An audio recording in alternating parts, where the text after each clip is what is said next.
કેમ છો? Good morning મારા વાલા મિત્રો. આજે 4/9/2024 અને બુધવારનો દિવસ. બુધવારે બજાર ગિફ્ટ નિફ્ટી ઉપરથી એવું લાગી રહ્યું છે કે બજારમાં મોટી ગેપ ડાઉનથી ખુલશે. ગેપ ડાઉન ખુલવાની તૈયારી દેખાઈ રહી છે. તો મિત્રો, બધા સબસ્ક્રાઈબરોના મગજમાં એક જ પ્રશ્ન, એક જ ક્વેશ્ચન ચાલતો હશે કે આ ગેપ ડાઉનમાં ખરીદવાની મોકો છે કે કેમ? એની આજે આપણે ચર્ચા કરવાની છે. કારણ કે બજારમાં બધા લોકો આશા રાખીને બેસે, વેચેલું હોય બધાએ, જેણે ઉપરના ભાવે વેચ્યું હોય એ બધા શું આશા રાખીને બેસે કે ભાઈ નીચું આવે તો કંઈક લઉં, અને નીચું આવ્યું એટલે લોકો ખરીદવાની તૈયારી કરશે. આ જ મોકા મળતા હોય છે બધાને કે ભાઈ કંઈક ખરીદવું હોય, જે વેચેલું હોય એ નીચે મળતું હોય તો કેમ ન લે લોકો? શા માટે ન લે? ખરીદવું જ જોઈએ. અને આપણને વચ્ચેનો જે ગાડીઓ મળે એ પ્રોફિટ આપણા ઘર ભેગું કરવું જોઈએ. આવી વસ્તુ કરવાની મિત્રો. પ્રોફિટ મળે બુક કરો, નીચે આવે ખરીદો. પ્રોફિટ મળે બુક કરો, નીચે આવે ખરીદો. આ જ વસ્તુ કરવાની તમારે, એટલે તમારો પોર્ટફોલિયો ગ્રીન જ રહેશે. અને ડાયવર્સિફાઈ પોર્ટફોલિયો રાખવાનો. 40-30-30 કે 50-25-25 આવી રીતે અલગ અલગ, large cap, small cap, mid cap, એવી રીતે ટકાવારી વહેંચી દેવાની. 50% લાર્જ કેપ તો 25% મિડ કેપ, 25% સ્મોલ કેપ. આ રીતનું તમારો પોર્ટફોલિયો ડાયવર્સિફાઈ કરીને તમે રાખો તો તમારા પોર્ટફોલિયોમાં વધારે ક્યારેક જ્યારે બજાર તૂટતું હોય ત્યારે ડેન્ટ નહીં થાય. ડેન્ટ ના થાય મીન્સ કે તૂટે નહીં અને એમાં ગાબડું નહીં પડે. બીજી વસ્તુ મિત્રો, અમુક લોકોને પૂરેપૂરું 100% સ્મોલ કેપ હોય છે. તો એ લોકોને જ્યારે ચડતું હોય ત્યારે તો ધબાધબ દોડતું હોય છે. લાખના 1,10,000, 1,20,000, 1,50,000. પણ જ્યારે તૂટે ત્યારે લાખના 90,000, 80,000, 70,000. આમ થતાં પણ વાર ન લાગે. એટલે મિત્રો, હંમેશા ડાયવર્સિફાઈ પોર્ટફોલિયો રાખજો. આજની બજારની વાત કરું તો બજાર ગિફ્ટ નિફ્ટી 160, 165 પોઈન્ટ નીચેના દાયરામાં ખુલે એવું દેખાઈ રહ્યું છે.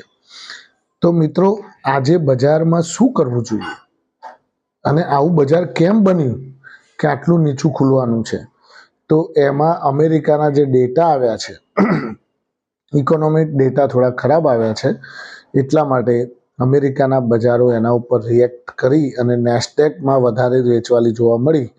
હવે આ નેસ્ડેકમાં વેચવાલી થઈ છે એટલે આપણા આઈટી શેરો ઉપર પણ અસર ડાયરેક્ટલી નહીં પણ ઇનડાયરેક્ટલી જોવા મળશે. આ ખાસ ધ્યાન રાખજો. નેસ્ડેક અને આપણા આઈટી શેરો આ બધા એકબીજા જોડે કન્ઝર્વેટિવ, એકબીજા જોડે કનેક્ટેડ છે. એટલે અહીંયા તૂટે તો આ પણ એની અસર, અહીંયા શરદી થાય તો અહીંયા પણ છીંક આવે. એ ખાસ ધ્યાન રાખવાનું. બીજું મિત્રો કે એશિયાઈ બજારોમાં જે આપણો નિકી છે જાપાનનો, એ તો 3-4% તૂટી ગયેલો, ખુલ્યો તો 4-5% નીચે અને પછી રિકવર થતો હતો. તો 1200 અંક અત્યારે માઇનસ ચાલી રહ્યો છે. બીજું કે કોસ્પી પણ અત્યારે માઇનસ ચાલી રહ્યું છે. તાઇવાન પણ 4% માઇનસ ચાલી રહ્યું છે. બધું અત્યારે હાલ ડામાડોળ ચિત્ર ચાલી રહ્યું છે. એકદમ ખરીદારી કરવા માટે નહીં જવાનું. ધીમે ગેપ ડાઉન મળે તો ધીમે 10% કરી અને તમારા જે કેશ બેલેન્સ છે એમાંથી 10% કરીને એના અંદર સરપ્લસ આપતા રહો. તમે સિલેક્ટેડ શેર્સ જે પસંદ કર્યા હોય એમાં તમારે રોકાણ કરતા રહેવાનું. ગઈકાલે મોદી સાહેબની કેબિનેટે 1.46 લાખ કરોડના રક્ષા સોદાઓ માટે મંજૂરી આપવામાં આવી છે. એટલે આજે ડિફેન્સ સેક્ટર ઉપર મદાર જોવા મળશે. ડિફેન્સ સેક્ટરમાં પણ આજે કદાચ તેજી જોવા મળી શકે છે. કેમ કે HAL, હિન્દુસ્તાન, જો આ બધા ડિફેન્સ સેક્ટરમાં કયા કયા સ્ટોક્સ આવે તો હિન્દુસ્તાન એરોનોટિક્સ, ભારત ડાયનેમિક્સ, પછી BEL, ભારત ઇલેક્ટ્રોનિક્સ ગણો, પછી L&T તો આવે જ. L&T તો બધામાં ચાલે છે એટલે L&T આવે. પ્લસ શિપિંગ શેરો પણ આવી જાય એમાં. શિપિંગ શેરોનું પણ એમાં કહેલું છે. એટલે શિપિંગ શેરોમાં એક મઝગાંવ ડોક, પછી શું નામ એનું, કોચિન શિપયાર્ડ, ગુજરાતની ગાર્ડન રીચ GRSE એ શેરમાં, પછી શિપિંગ કોર્પોરેશન ઓફ ઇન્ડિયા, આ બધા શેર્સની અંદર આજે મુવમેન્ટ જોવા મળશે. બીજું મિત્રો કે અત્યારે હાલ બજારની અંદર ઘટાડો આવે એટલે પહેલાં તો તમારે એને તમારી સ્ક્રીન ઉપર રાખી દેવાનું કે કેટલી વધઘટ એ રેન્જમાં જોવા મળી રહી છે, અને પછી જેવો ત્યાં તમને બ્રેકડાઉનનો પીરિયડ દેખાય તમને, એટલે તરત જ તમે 10% તમારી જે એમાઉન્ટ રોકવાની છે એના 10% તમે તરત જ નાખી દો.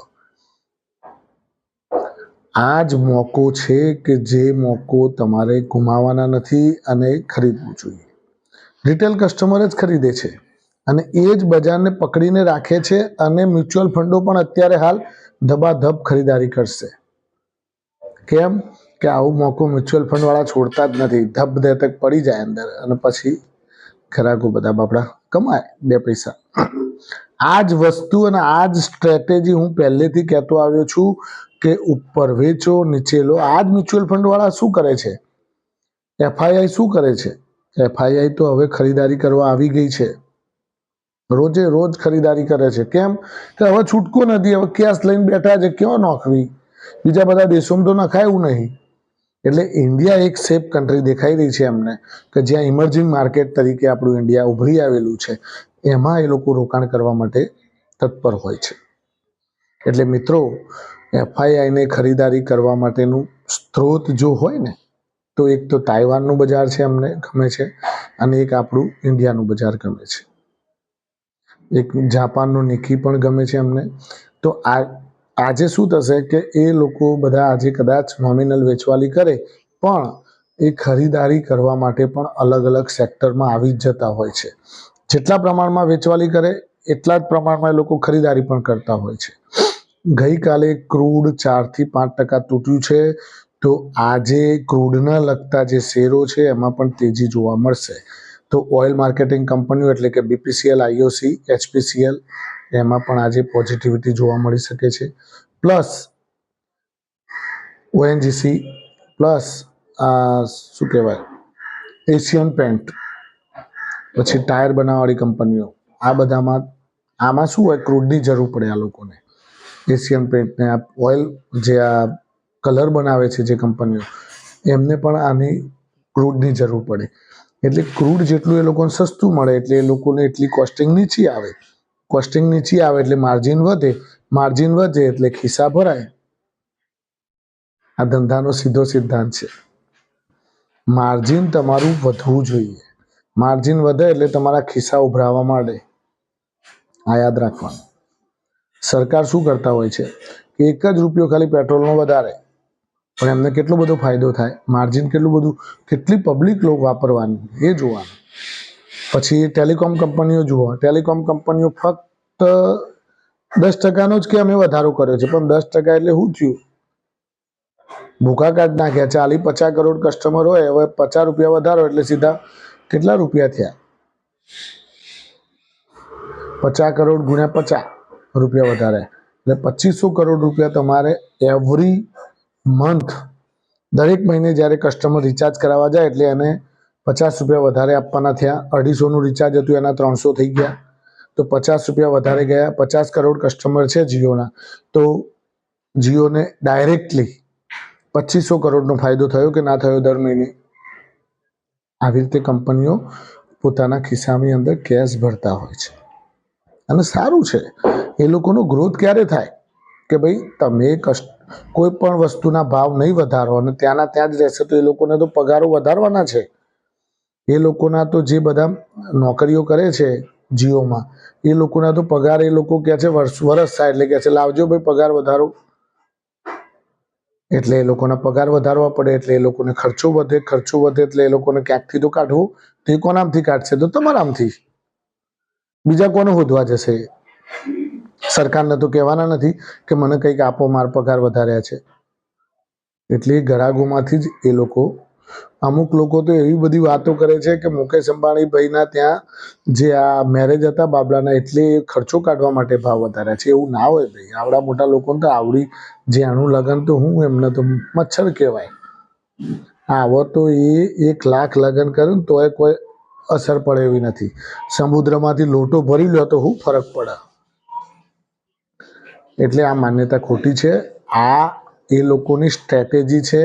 એવરી 1 યર 2 યર 2 વર્ષ થાય એટલે ફટ લેતા વધારો આપી દે, એટલે એ લોકોના જે ખર્ચા હોય એ મેન્ટેન થઈ શકે. કારણ કે ખર્ચા તો દર વર્ષે વધે છે ભાઈ. તમે પોતે જ વિચાર કરો ને. પહેલા તમે એક જ ચા પીતા હતા, 10 રૂપિયાની ચા પીતા પીતા વિચાર કરતા હતા. અત્યારે તો તમે દુકાનમાં બેઠા હોય તો 4-5 ચા થઈ જાય, 50 રૂપિયા તો ચા પીજો. નહીં થતા ખર્ચા? 100 રૂપિયા તો પેટ્રોલ ભરી જાય જવા આવવામાં. જોબ આડાઅવળા ખર્ચા થઈ જાય બીજા બધા. એટલે દાડાના તમારા દુકાનની અંદર જ ખર્ચો 400-500 રૂપિયા તો થઈ જાય આડાઅવળા. તો પહેલા 100 રૂપિયા થતો તો ખર્ચો, ને આજે તમે 400 રૂપિયા ખર્ચો કરવા માંડ્યા, એટલે એ ખર્ચો તો વધ્યો. હવે તમે શું કરવાના કે ગ્રાહકો પાસેથી એ વસ્તુ ખેંચવાના તમે. એટલે ગ્રાહકને શું કહેવાના કે ભાઈ તમે 100 રૂપિયામાં જે આ વસ્તુ થતું હતું હવે 150 રૂપિયા થઈ ગયા. ના પૂછાય. એટલે એ વસ્તુ એવી રીતે છે મિત્રો. આ બધી વસ્તુ તમે ધંધાકીય છે એટલે તમને ઓટોમેટિકલી ખ્યાલ આવી જશે. પણ શેરની કિંમતોમાં જીઓ ઇન્ફોકોમનું પણ લિસ્ટિંગ કરાવવાના છે આ લોકો, અને રિલાયન્સ રિટેલનું પણ લિસ્ટિંગ કરાવવાના છે. કદાચ આ મહિનામાં એનટીપીસી ગ્રીનનો આઈપીઓ પણ લાવવાની ગણતરી છે. એટલે ગમે ત્યારે જાહેરાત થશે એટલે એનટીપીસી અત્યારે ધીમે ધીમે ખરીદારી કરજો.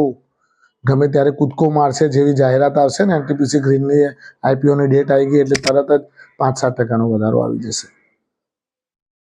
આ બધું જોજો. તમને યોગ્ય લાગે તો તમે લઈ શકો છો. બાકી તમે પ્રોફિટ કમાઓ એમાં જ આપણી આ ચેનલની મહામુહિમ છે. તમે કમાઓ અને તમારા ઘરની અંદર એ પૈસાને સેવ કરીને રાખી દો. Thank you very much. ખૂબ ખૂબ આભાર મિત્રો. આજનો દિવસ ઘટાડાનો છે. તમે જોઈને કામકાજ કરજો અને સારું એવું ખરીદારી ઘટાડે લેજો, અને ઘટાડે ખરીદારી કરતાં સારા કંપનીના શેર્સ ખરીદજો, એવી મારી તમને શુભેચ્છા. Thank you very much. ખૂબ ખૂબ આભાર.